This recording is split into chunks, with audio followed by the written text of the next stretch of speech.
Have you ever heard of an empire that wasn't built on land or gold, but on something far more powerful? An empire built on discipline, spirituality, and the mastery of a deadly art.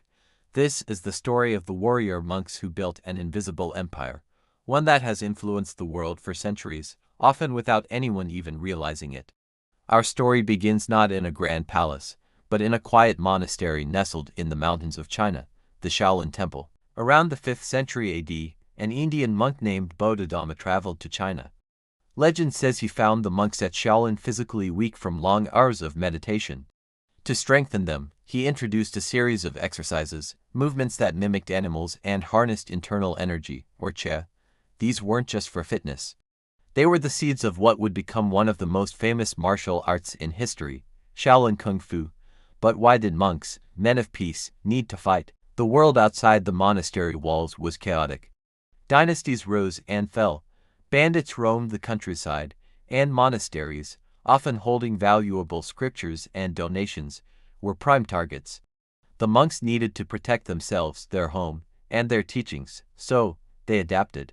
They took Bodhidharma's exercises and refined them into a formidable system of self-defense. Their philosophy was unique. They fought not for conquest or glory, but to preserve peace and defend the defenseless. Their martial arts became a physical extension of their spiritual practice, a form of moving meditation. The Shaolin monks' reputation grew. Stories spread of their incredible feats. They were said to be able to break stones with their bare hands, move with superhuman speed, and withstand blows that would fell any ordinary person. Their most famous moment came during the Tang dynasty.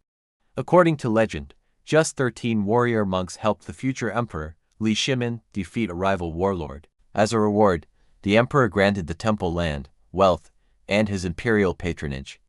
This was a turning point. The Shaolin Temple was no longer just a remote monastery.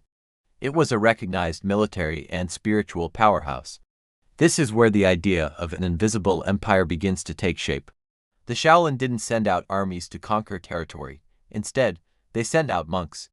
As the temple's fame spread, monks traveled across China and eventually across Asia. Some left to establish new temples, others were simply on pilgrimages. But wherever they went, they carried their knowledge with them. They taught martial arts to local communities, often to help them defend against bandits or oppressive landlords. Each person they taught became a new link in a chain. This wasn't a formal, centralized empire with a king and a capital city. It was a network of knowledge, a decentralized web of influence.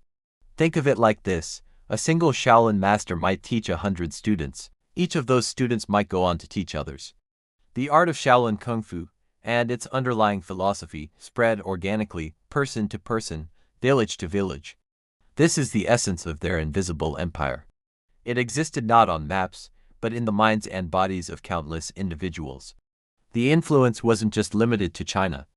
This network eventually reached Okinawa, Japan.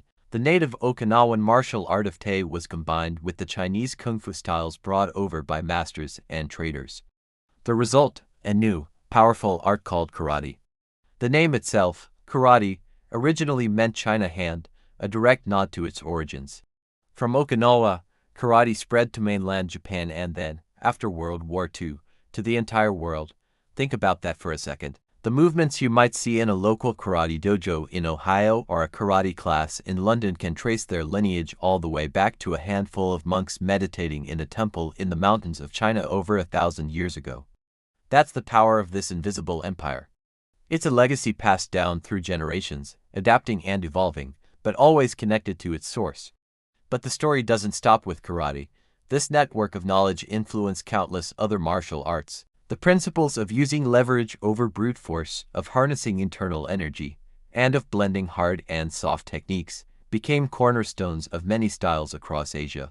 From the fluid movements of Tai Chi, which also has roots in monastic traditions, to the explosive kicks of Taekwondo in Korea, you can see echoes of the principles that the Shaolin monks perfected.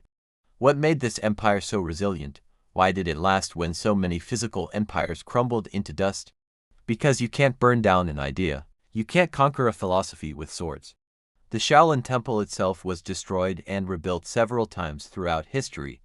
During the Qing dynasty, the temple was seen as a potential source of rebellion and was suppressed. But the art survived. It survived because it wasn't held in the temple's walls. It was held by the people. It lived on in secret schools, in family traditions, and in the hearts of masters who refused to let it die. This brings us to the core of the Invisible Empire, its philosophy. The warrior monks taught that martial arts were not about violence. They were about self-control, discipline, and respect. The ultimate goal was not to defeat an opponent, but to defeat your own ego, your own anger, your own fear. The famous saying goes, "The supreme art of war is to subdue the enemy without fighting." This spiritual foundation is what gave the art its true power and its lasting appeal. It wasn't just a set of techniques, it was a path to self-improvement. This philosophy is perhaps their greatest export. In the 20th century, as these martial arts spread to the West, they brought this philosophy with them. People weren't just looking for a way to fight, they were looking for a way to live. They were drawn to the promise of discipline, mental focus, and inner peace that these arts offered. Think of the impact on popular culture. Bruce Lee, who studied a form of kung fu called Wing Chun, brought these philosophies to a global audience. He wasn't just an action star, he was a philosopher. He spoke about being like water, adapting and flowing, a concept deeply rooted in Taoist and Buddhist thought that informed the martial arts. He was a modern ambassador of this ancient, invisible empire. From movies like The Matrix, with its wire-fu choreography heavily inspired by Hong Kong action cinema, to the rise of mixed martial arts, where fighters from different backgrounds test their skills, the legacy is everywhere. An MMA fighter using a kick that has roots in karate is, in a way, tapping into that ancient stream of knowledge that flowed out of the Shaolin Temple. So, this empire was never about land or borders. Its territories were the dojos, the kulins, and the training halls around the world. Its soldiers were not conscripts, but willing students seeking to better themselves. Its conquests were not of nations, but of the self. The warrior monks of Shaolin didn't set out to build an empire, but by sharing their knowledge and their philosophy, they created something far more enduring. An invisible network that connects millions of people across the globe, all linked by a common pursuit of discipline, respect, and self-mastery. The next time you see a martial arts movie, or walk past a local karate or kung fu school, remember the monks in the mountains. Remember the invisible empire they built not with stone and steel, but with spirit and discipline.